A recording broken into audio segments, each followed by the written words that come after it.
میرے بھائی اور بہنوں، اس خطے میں دہشت گردی سے سب سے زیادہ متاثر ہونے والا ملک پاکستان ہے۔ ہم نے دہشت گردی کے خلاف جنگ میں 90,000 قیمتی شہادتیں دیں، 152 ارب ڈالر سے زائد کے مالی نقصانات برداشت کیے۔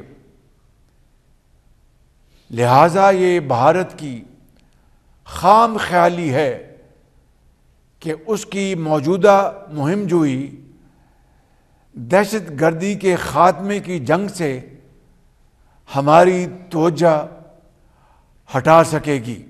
ہم انشاءاللہ اس جنگ کو منطقی انجام تک پہنچا کر دم لیں گے۔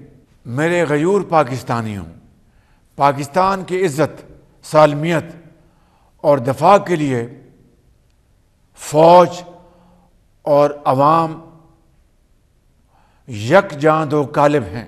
24 کروڑ پاکستانی نتائج سے بے پرواہ ہو کر اپنی بہادر افواج کے ساتھ ایک جری لشکر بن کر دشمن کا مقابلہ کریں گے اور باطل کو شکست فاش دیں گے۔